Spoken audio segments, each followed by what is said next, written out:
The linguistic genius of babies. Fascinating stuff. Fascinating stuff. I want you to take a look at this baby. I gotta say for a second, I gotta pause for a second and say, I did come on to this, I stumbled on this by watching Rick Beato on Lex Friedman's podcast. Some really interesting stuff that Rick was talking about. His son has perfect pitch, and he thinks that it came from like how he facilitated his son's capability when he was a newborn baby. Sort of a long story. I won't go into a bunch of details, but he was talking about her, and he was talking about this TED Talk, and there's like some really important information in here. It's only 10 minutes, so what you're drawn to we're going to walk through it here. And the skin you love to touch. But today I'm going to talk to you about something you can't see. What's going on up in that little brain of hers? The modern tools of neuroscience are demonstrating to us that what's going on up there is nothing short of rocket science. And what we're learning is going to shed some light on what the Romantic writers and poets described as the celestial openness of the child's mind. What we see here is a mother in India, and she's speaking Koro, which is a newly discovered language. And she's talking to her baby. What this mother and the 800 people who speak Koro in the world understand that to preserve this language, they need to speak it to the babies. And therein lies a critical puzzle. Koro. Why is it that you can't preserve a language by speaking to you and I, to the adults? Well, it's got to do with your brain. What we see here is that language has a critical period for learning. The way to read this slide is to look at your age on the horizontal axis. You've done that. And you'll see on the vertical your skill at acquiring a second language. Yep. The babies and children are geniuses until they turn 7, and then there's a systematic decline. After puberty, we fall off the map. No scientists dispute this curve. But laboratories all over the world are trying to figure out why it works this way. Work in my lab is focused on the first critical period in development, and that is the period in which babies try to master which sounds are used in their language. We think by studying how the sounds are learned, we'll have a model for the rest of language, and perhaps for critical periods that may exist in childhood for social, emotional, and cognitive development. So we've been studying the babies using a technique that we're using all over the world in the sounds of all languages. The baby sits on a parent's lap, and we train them to turn their heads when a sound changes, like from ah to e. If they do so at the appropriate time, the black box lights up and a panda bear pounds a drum. A 6-monther adores the task. What have we learned? Well, babies all over the world are what I like to describe as citizens of the world. They can discriminate all the sounds of all languages, no matter what country we're testing and what language we're using. And that's remarkable because you and I can't do that. We're culture-bound listeners. We can discriminate the sounds of our own language, but not those of foreign language. Yeah, so this is kind of what Rick Beato was saying, was that he believed that babies are born with the ability to learn and hear any phonemes, any dialect on earth, any sound, any tone. But by about 9 or 10 months of age, they have naturally kind of accidentally weeded out all of the unfamiliar sounds just because they don't hear them by that point. So what he was basically getting to was all of the capabilities of the baby brain narrows to the dialect that is common to it. And so anything outside of that dialect, it just kind of fades away, and they lose the ability to really like grasp all of these other tones, all of these other, what would it be, the phonemes. It's very fascinating stuff. But what he was getting at ultimately was with his son. He was talking about how his son has perfect pitch. He thinks it's like a similar thing. Like when his son was a baby, he played him all this complex music, classical music, jazz, and Bach, a lot of Bach. And he thinks that because he was and he interacted with him. You have to sit there and you have to play with him, talk to him, look at him, interact physically with him. There's more examples of how that is a critical piece. But when the parent plays with the baby and listens to this high information music, what Rick was saying was that embedded all of those different tones into his son's mind, basically. And as his son was a few years old, he started to display his knowledge of sound, perfect pitch. Languages. So the question arises, when do those citizens of the world turn into the language-bound listeners that we are? And the answer? Before their first birthdays. What you see here is performance on that head turn task for babies tested in Tokyo and in the United States, here in Seattle, as they listen to ra and la, sounds important to English but not to Japanese. So at 6 to 8 months, the babies are totally equivalent. 2 months later, something incredible occurs. The babies in the United States are getting a lot better. The babies in Japan are getting a lot worse, but both of those groups of babies are preparing for exactly the language that they're going to learn. So the question is, what's happening during this critical 2-month period? This is the critical period for sound development, but what's going on up there? So there are two things going on. The first is that the babies are listening intently to us, and they're taking statistics as they listen to us talk. They're taking statistics. So listen to two mothers speaking motherese, the universal language we use when we talk to kids, first in English and then in Japanese. I love your big blue eyes. So pretty and nice. うわー、大きな茶色いお目目。そして綺麗な黒い髪。 During the production of speech, when babies listen, what they're doing is taking statistics on the language that they hear. And those distributions grow. And what we've learned is that babies are sensitive to the statistics, and the statistics of Japanese and English are very, very different.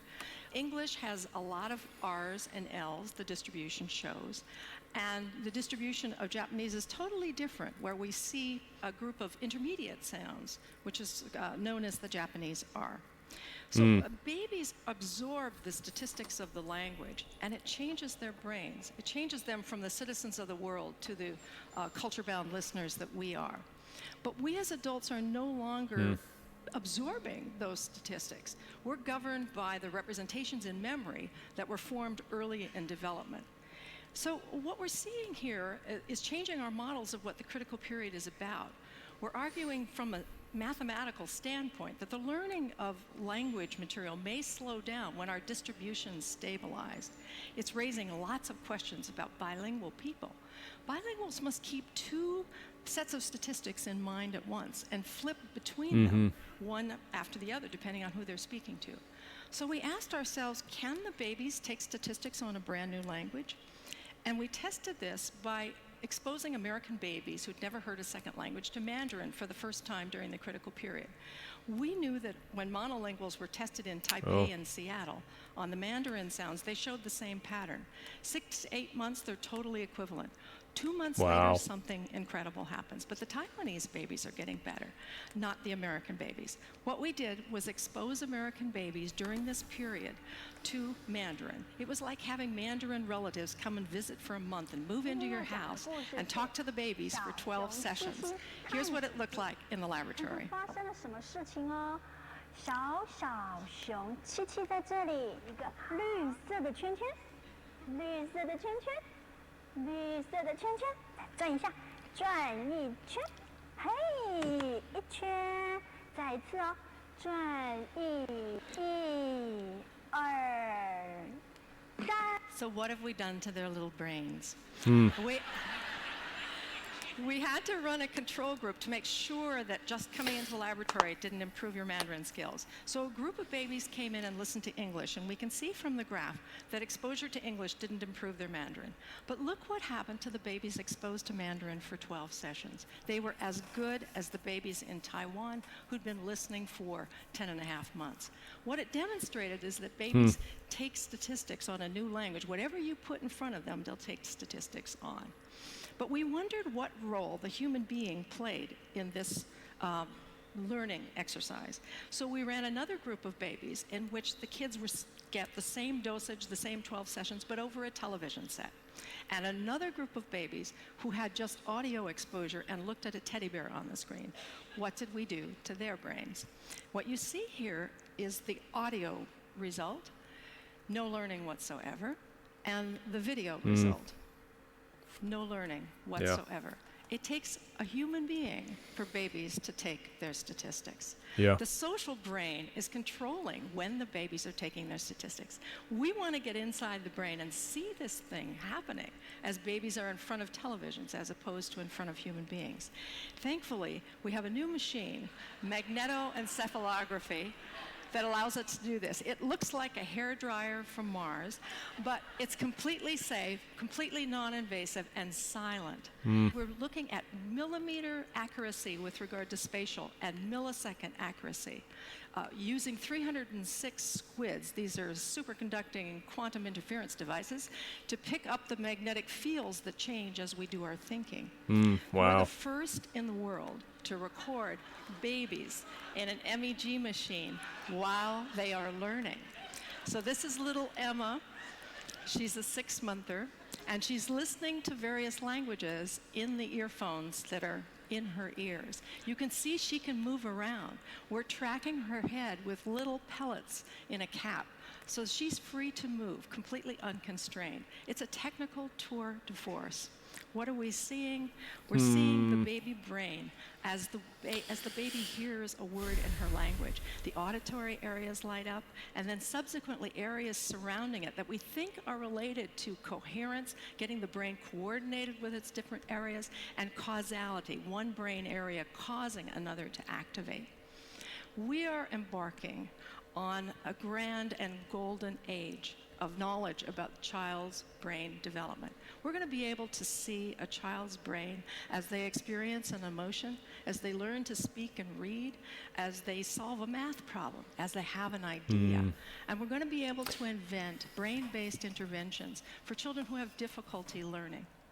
Just as the poets and writers described, we're going to be able to see, I think, that wondrous openness, utter and complete openness of the mind of a child. In investigating the child's brain, we're going to uncover deep truths about what it means to be human. And in the process, we may be able to help keep our own minds open to learning for our entire lives. Thank you. Wow. That's fantastic. Yeah, I wanted to look that up. The iLabs study, University of Washington, iLabs. This was some fascinating shit. Yeah, this is it right here. 2016. Okay. Fascinating shit. Super fascinating. So, a series of play sessions with music. Very important. Play sessions with music. Improve 9-month-old baby's brain processing of both music and new speech sounds. I did a video on YouTube about this a couple months ago, maybe. Really fascinating stuff. Our study is the first in young babies to suggest that experiencing a rhythmic pattern in music can also improve the ability to detect and make predictions about rhythmic patterns in speech. Fascinating, Christina Zhao says. She was a lead author on that. This means that early engaging musical experiences can have a more global effect on cognitive skills. That's fantastic. Here's the thing, though. They did mention in this, I remember going all the way through this, they mentioned specifically that like complex music just passively playing in the background, they didn't have any measurable impact or effect from that. What they had the effect from was music being played and the parents interacting physically with the babies according to the tone or according to the rhythm, according to the tempo. But this was a randomized controlled trial investigating the effects of music intervention on infants. The babies in the study participated in 12 play sessions over the course of a month. Right.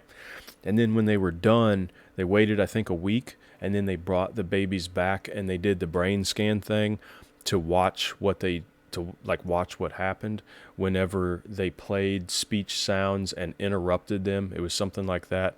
We could just watch the video here.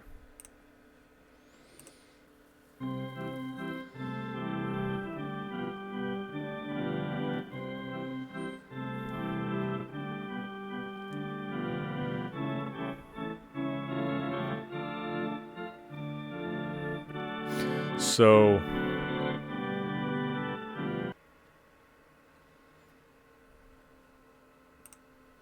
musical intervention enhances infants' neural processing of temporal structure in music and speech. Fascinating. This was the whole point. Detecting patterns. The Meg, so that was that same machine that she was talking about. The Meg revealed that the music experience sharpened brain responses to music and speech in both the auditory cortex and prefrontal cortex, which manages cognitive skills such as controlling attention and detecting patterns. That's the big one. That's the big one. Detecting patterns. Because what is patterned? Well, you got music. Music is a ton of patterns. Rhythm, song, rhyming, lyrics. There's a lot of patterns in music. There's also patterns in speech. Syllables, words, sentences. There's a lot of patterns going on there, and I think that's what they were trying to dig in on is music and speech, what fundamental components are related, and how can we tap into those into the mind of a baby. Schools across our nation are decreasing music experiences for our children, saying they are too expensive. This research reminds us that the effects of engaging in music go beyond music itself. Music experience has the potential to boost broader cognitive skills that enhance children's abilities to detect, expect, and react quickly to patterns in the world, which is highly relevant in today's complex world.